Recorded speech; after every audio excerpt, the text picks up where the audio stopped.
Di sini kita akan menjelaskan tentang strategi evaluasi kurikulum.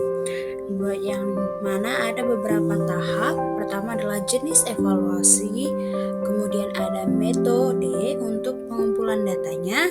Kemudian setelah melakukan metode pengumpulan data, ada pemangku kepentingan yang perlu kita tanyai atau wawancara guna mendapatkan data-data yang diperlukan. Kemudian ada tahapan waktu pada evaluasinya, kemudian ada indikator dari keberhasilan yang dilakukan, dan langkah yang terakhir adalah implementasinya atau prakteknya.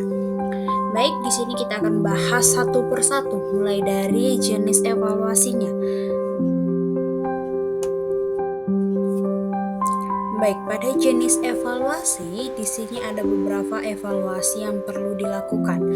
Yang pertama ialah evaluasi formatif, di mana di sini menyangkut tentang penilaian berkelanjutan selama implementasi atau praktek kurikulum tersebut dilakukan.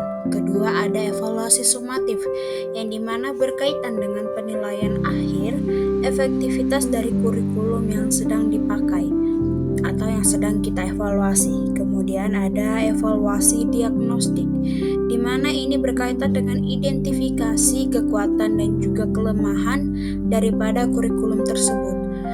Dan yang terakhir ada evaluasi responsif, di mana menyangkut tentang respon dari kebutuhan pemangku evaluasi tersebut.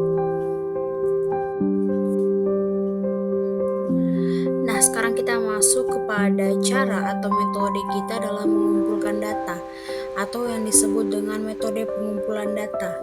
Di sini ada beberapa, mari kita bahas satu persatu. Pertama ialah survei ataupun kuesioner, di mana menyangkut tentang pengumpulan data berdasarkan pendapat dari stakeholder atau dari seseorang yang memakai atau implementasikan kurikulum tersebut. Kemudian ada wawancara secara mendalam, di mana metode ini dipakai untuk mengeksplorasi perspektif secara detail pada sesuatu hal. Kemudian ada observasi pada kelas, di mana ini menyangkut tentang pengumpulan data, di mana kita mengamati secara langsung bagaimana proses belajar mengajar atau pembelajaran itu terjadi di dalam kelas. Kemudian ada analisis dokumen, di mana ini berdasarkan review silabus, RPP atau hasil belajar yang didapat daripada proses belajar mengajar dengan menggunakan kurikulum tersebut. Kemudian ada focus group discussion, di mana disinilah kita melakukan diskusi kelompok secara terarah, di mana kita membahas dari metode yang sudah kita lakukan dan data-data yang dilakukan dan juga pengumpulan data yang didapat, bagaimana hasilnya. Kita akan mendiskusikannya.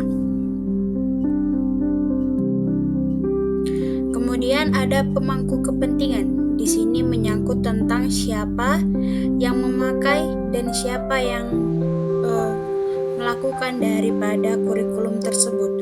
Pertama ada peserta didik. Ya, mereka adalah penerima utama daripada kurikulum yang dipakai atau diimplementasikan.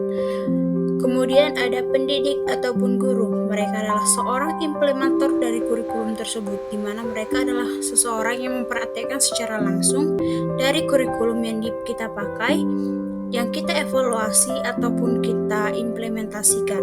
Kemudian ada kepala sekolah. Ya, dia adalah seorang supervisor daripada implementasi kurikulum yang dipakai, yang sedang dipakai ataupun yang sedang dievaluasi.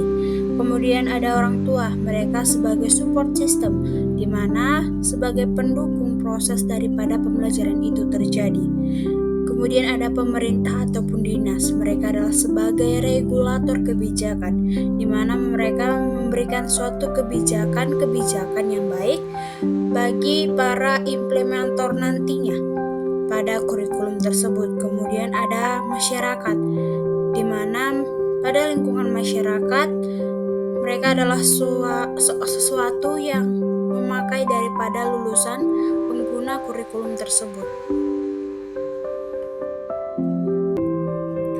Kemudian ada tahapan waktu, di mana di sini menyangkut tentang waktu saat melakukan evaluasi atau strategi yang kita pakai ini. Pertama ada pra-implementasi, di mana menyangkut tentang evaluasi, kesiapan, dan juga perencanaan yang dilakukan pada saat ingin mengevaluasi kurikulum tersebut. Kemudian ada awal implementasi, di mana di sini kita memonitoring adaptasi awal daripada kurikulum tersebut. Kemudian ada pertengahan. Di sini evaluasi menjalani proses untuk berjalan. Kemudian ada akhir periodik, di mana di sini adalah evaluasi hasil dan juga dampak daripada evaluasi tersebut. Dan kemudian ada pasca implementasi. Ini berkaitan dengan evaluasi yang berkelanjutan pada evaluasi kurikulum yang sedang dipakai ataupun yang sedang dievaluasi tersebut.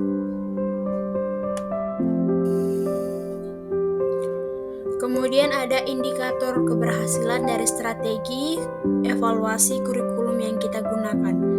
Yang pertama adalah hasil belajarnya. Tentu, dalam keberhasilan pastilah kita melihat dari hasil belajar siswa. Dengan pencapaian kompetensi siswa yang baik dan juga mumpuni pada kurikulum tersebut. Kemudian bagaimana keterlaksanaannya, tingkat implementasinya sesuaikah dengan rencana. Kemudian ada kepuasan. Apakah tingkat kepuasan dari scheduler itu baik atau tidak? Kemudian ada relevansi, di mana sesuaikah dengan kebutuhan zaman ataupun kebutuhan siswa tersebut. Kemudian ada efektivitas. Apakah capaian tujuan tersebut tercapai, di mana pencapaian tujuan kurikulum tersebut.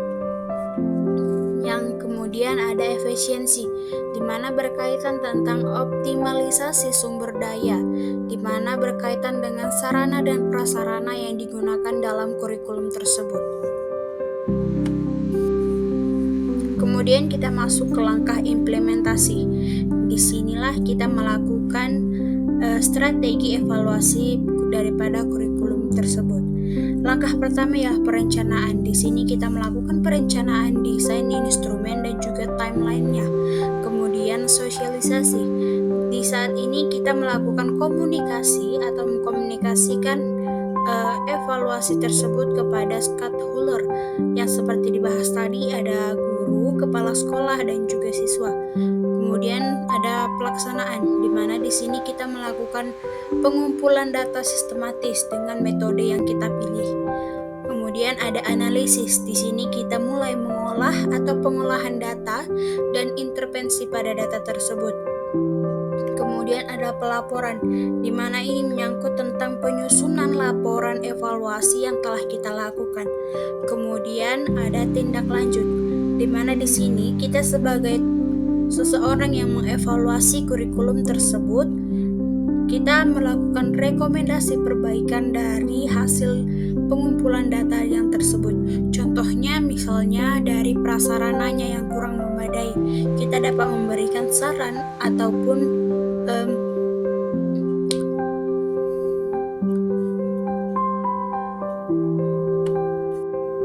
kegiatan evaluasi tersebut dilakukan untuk satu hal, yakni adalah evaluasi kurikulum yang komprehensif untuk peningkatan kualitas pendidikan di masa depan nantinya.